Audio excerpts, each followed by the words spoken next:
Question number 1 है बच्चों, गोपियाँ कृष्ण को किसके समान मानती थी? तो गोपियाँ जो है बच्चों वो कृष्ण को हारिल की लकड़ी के समान मानती थी, यानी कि डूबते को जैसे डूबते को नदी में डूबते को तिनके का सहारा, यानी कि गोपियाँ जो है कृष्ण को एक अपना एक सहारा मानती थी, इसलिए कृष्ण को उस पाठ में हारिल की लकड़ी बताया गया है गोपियों के द्वारा। ठीक है बच्चों, बहुत ही इंपॉर्टेंट क्वेश्चंस है ये सब बच्चों, आपके बोर्ड एग्ज़ाम और वीकली टेस्ट जो होते हैं उसके लिए। ठीक है बच्चों, तो ज़्यादा हमें फोकस करना बोर्ड एग्ज़ाम में आपका टोटल 30 क्वेश्चंस ऑब्जेक्टिव क्वेश्चंस रहेंगे। ठीक है बच्चों, तो ऑब्जेक्टिव क्वेश्चंस पे ज़्यादा पकड़ बनाना है। ऑब्जेक्टिव क्वेश्चन अगर 30 में 30 कर लेते हैं तो आपका सही 30 नंबर आपको ऐसे ही मिल जाएगा, तो आपके नंबर बहुत ज़्यादा बूस्ट मिलेगा ऑब्जेक्टिव क्वेश्चन से। ठीक है बच्चों, क्वेश्चन नंबर 2 है, इसलिए हमें ऑब्जेक्टिव क्वेश्चन पे ज़्यादा फोकस करना है। क्वेश्चन नंबर 2, परशुराम के वचन किसके समान कठोर हैं? तो परशुराम के जो वचन है बच्चों वो वज्र के समान एकदम कठोर बताया गया है उस पाठ में। ठीक है, याद रखिएगा, पूछा जाएगा परशुराम का वचन किसके समान कठोर है? तो वज्र के समान कठोर है। क्वेश्चन नंबर 3, देव कैसे कवि हैं? देव, ठीक है, तो देव जो है वो दरबारी कवि हैं। तो देव जैसे राजा के दरबार में जो दरबारी होता है उसे बोलते हैं दरबारी, तो देव जो है वैसा ही देव दरबारी कवि थे। ठीक है बच्चों।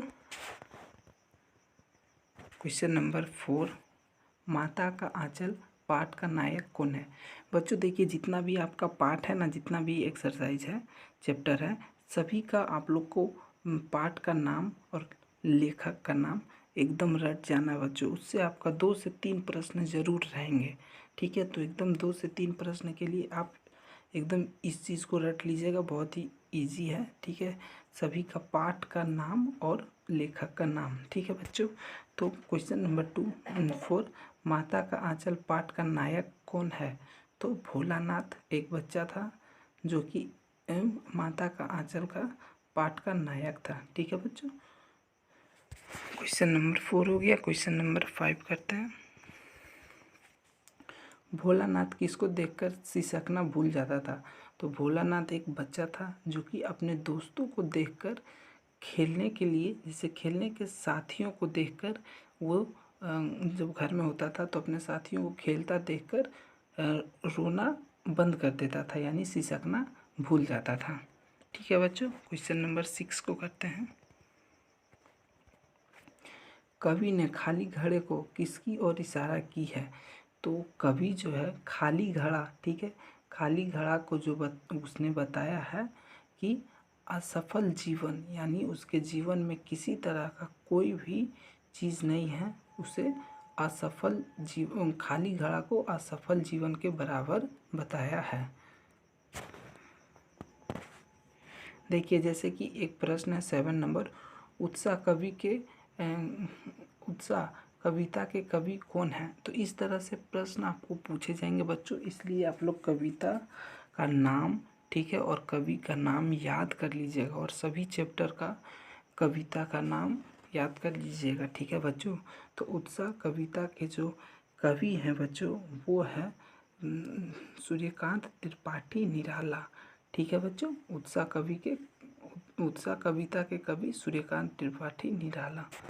7 हो गया। 8 नंबर क्वेश्चन करते हैं। फसल के उगाने में किसका योगदान रहता है? तो अनेक व्यक्तियों के शरीर का परिश्रम, यानी कि जो व्यक्ति फसल उगाता है उसमें 1 से 2 4 आदमी काम करते हैं तभी तो फसल उगता है बच्चों। ठीक है, तो ये भी सही रहेगा। 1 नंबर, खेतों में मिट्टी की गुण धर्म, ठीक है, तो मिट्टी का भी बहुत ज़्यादा उपयोग है उसमें। और फिर नदियों का जल, यानी कि पानी का भी बहुत ज़्यादा यूज़ होता है फसल उगाने के लिए, तो इसका जो करेक्ट आंसर हो जाएगा इनमें से सभी। 8 नंबर हो गया। 9 नंबर करते हैं।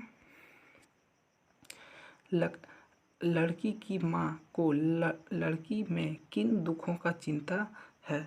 तो लड़की की माँ लड़की में संभावित जो दुख होता है वो उस चीज़ का चिंता होता है कि जब उसकी बेटी किसी और के घर जाएंगी जाएगी तो मतलब उस चीज़ की चिंता होती कैसी रहेगी, उसका परिवार कैसा होगा, ठीक है। तो इन सब चीज़ों का बहुत ज़्यादा टेंशन होता है माँ को अपने बेटी के प्रति, ठीक है बच्चों। क्वेश्चन नंबर 8 हो गया, 9 हो गया, 10 करते हैं। नेताजी चश्मा पाठ का लेखक है। तो नेताजी जो एक पाठ है उसका लेखक कौन है वो अब पूछ रहा, तो उसका जो लेखक है स्वयं प्रकाश है, ठीक है बच्चों। इस तरह से आपको याद कर लेना बच्चों, ठीक है, सभी पाठ का। 11 नंबर क्वेश्चन, नेताजी चश्मा पाठ के आधार पर बताइए कि मूर्ति बनाने का अवसर किसे दिया गया, ठीक है बच्चों। तो देखिए, जो एकदम स्थानीय कलाकार था उसे ही नेताजी का मूर्ति बनाने का अवसर दिया गया, ठीक बच्चों। ये सब जो चैप्टर है बच्चों, इन सब से 5 नंबर का भी बहुत सारा VVI क्वेश्चंस पूछे जाते हैं, ठीक है, जो कि हमारे चैनल पे कराया गया है। प्ले लिस्ट में जाके आप वहाँ से देख सकते हैं objective subjective question. Question number 12, बाल गोविंद भगत किसको साहब मानते थे। तो बाल गोविंद भगत जो है बच्चों वो कबीर दास को अपना साहब मानते थे, ठीक है बच्चों। क्वेश्चन नंबर 12 हो गया, 13 करते हैं। बाल गोविंद भगत के संगीत को क्या कहा गया। तो बाल गोविंद भगत जो गाते थे ना उसे एकदम जादू के रूप में बताया गया कि जो भी सुनता था एकदम मनमोहक हो जाता था। तो बाल गोविंद भगत के जो संगीत था उसे जादू के रूप में बताया गया, ठीक है। 14 नंबर क्वेश्चन, बेटे की मृत्यु पर बाल गोविंद भगत ने पुतोह को यानी अपनी पुत्र वधू को क्या करने के लिए कहा। तो बाल गोविंद भगत का मानना था कि मृत्यु आत्मा का परमात्मा से मिलन, यानी ये एक खुशी का अवसर है कि आत्मा का जो है वो परमात्मा से मिलन हो गया। तो इसीलिए वो अपने पुत्र की मृत्यु पर अपनी पुत्र वधू को उत्सव मनाने के लिए बोलता है, ठीक है। तो इसका सी करेक्ट आंसर हो जाएगा, उत्सव मनाने के लिए, ठीक है बच्चों।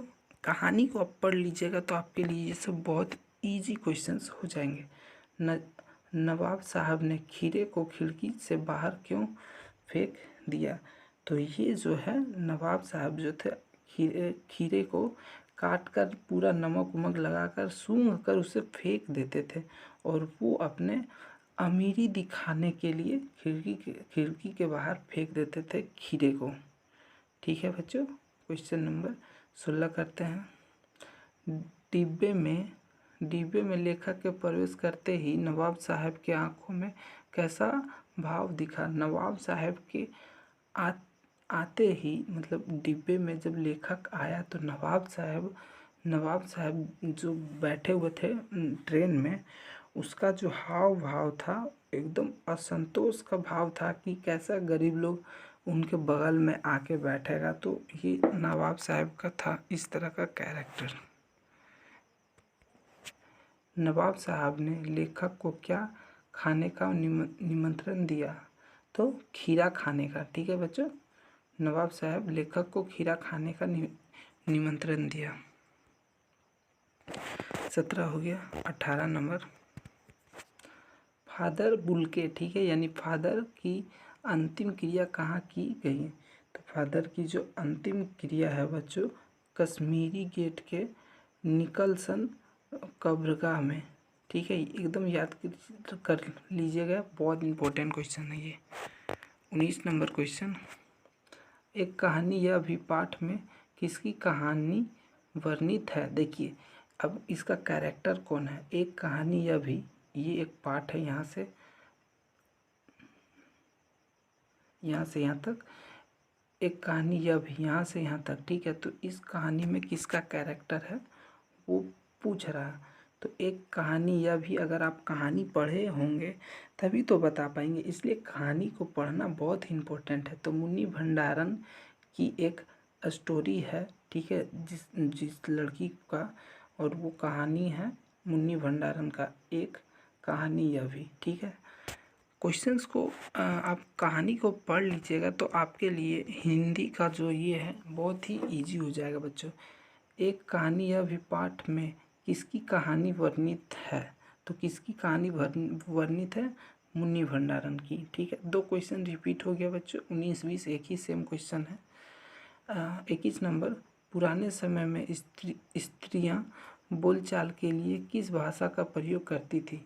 तो पुराने समय में ये एक शुरुआती भाषा थी बच्चों, जो कि पुराने भाषाओं में स्त्रियां जो है वो प्राकृत भाषा का यूज़ करती थी बोलने के लिए। ठीक है, 22 नंबर क्वेश्चन, नौबत खाने में इबादत पाठ के लेखक कौन है।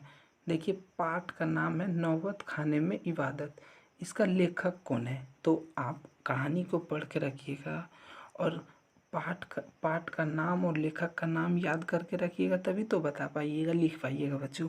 इसलिए हम आपको बार बार बोल रहे हैं कि आप कहानी को अच्छा से पढ़िए, ताकि कहानी के द्वारा पूछे गए प्रश्न भी आप बता पाएंगे। ठीक है बच्चों, जो लोग पढ़ लिए हैं बहुत बढ़िया, जो नहीं पढ़े हैं वो पढ़ लीजिए, अभी समय है। ठीक है, तो यदींद्र मिश्रा जो है नौबत खाने की इबादत पाठ के लेखक हैं। ठीक है, 22 नंबर हो गया। अब हम लोग 23 नंबर करेंगे।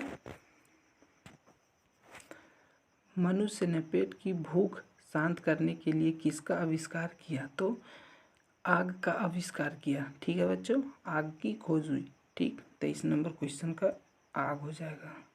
24 नंबर क्वेश्चन, कविता के अनुसार मनुष्य अतीत में खोए रहने के कारण रहता है। तो अतीत में जो भी खोया रहता है तो ज़्यादातर दुखी होता है। ठीक है बच्चों, दुखी होता है। 24 नंबर हो गया। 25 नंबर, नाक किसका घोतक था। जॉर्ज पंचम का कहानी पढ़े होंगे। तो नाक का क्या संकेत था। तो नाक का संकेत था बच्चों मान सम्मान या प्रतिष्ठा का। ठीक है, मान सम्मान का ना होना। जॉर्ज पंचम की जो कहानी थी उसमें नाक का ना होना वो दिखाता है कि मान सम्मान प्रतिष्ठा का ना होना। ठीक है बच्चों, क्वेश्चन नंबर 26 करते हैं। ये भी जॉर्ज पंचम का जो स्टोरी है उसी में से है। रानी के सूट का कितना खर्च आया था। तो टोटल 400 पाउंड का खर्च आया था। 27 नंबर, रहस्यमयी तारों भरी रात लेखक के मन में क्या जगा रही थी। तो लेखक के जो मन में है ना, मनमोह जगा रही थी। ठीक है बच्चों, रहस्यमयी तारों। टुन्नी की आंखों में किस कारण से आंसू भर आए थे। तो टुन्नी की आंखों में जो है बच्चों अपमान के कारण आंसू भर आए थे पूरा। ठीक है, कहानी पढ़िए, आपको एक ज़रा दिक्कत नहीं होगा। जो लोग कहानी पढ़े होंगे उनको तो मज़ा आ रहा होगा करने में, क्योंकि उन्हें अधिकतर क्वेश्चंस का आंसर पता होगा। ठीक है, कहाँ और उनका रिवीजन भी अच्छा हो रहा होगा। 29 नंबर, मैं क्यों लिखता हूँ पाठ के लेखक कौन है। तो इसका जो लेखक है अज्ञेय थे। ठीक है, अज्ञेय हैं। ठीक है, मैं क्यों लिखता हूँ पाठ का लेखक अज्ञेय हैं। 29 हो गया। 30 नंबर, लास्ट क्वेश्चन, कवि निराला ने बादलों की तुलना किससे की। तो कवि निराला ने बादलों की जो तुलना है बच्चों वो कवि से की है। ठीक है, कौन किया है, कवि निराला ने बादलों की तुलना किससे, कवि से। ठीक है, टोटल बच्चों अभी हम लोग 30 क्वेश्चन करेंगे जो कर लिए हैं, जो कि आपके बोर्ड एग्ज़ाम वीकली टेस्ट के लिए बहुत ही इंपॉर्टेंट क्वेश्चन है बच्चों। जो लोग पूरा की देख लिए हैं बहुत बहुत धन्यवाद बच्चों कि आप हमारे चैनल पे सारा वीडियो पढ़ रहे हैं हमारे चैनल से। ठीक है बच्चों, ऐसे ही पढ़ते रहिए, अच्छा मार्क्स से आप लोग पास हो जाइएगा। ठीक है बच्चों, जो लोग चैनल पे नए चैनल को सब्सक्राइब कर लीजिए, वीडियो को लाइक कीजिए, वीडियो को अपने दोस्तों में शेयर करें। फिर मिलेंगे नए वीडियो में।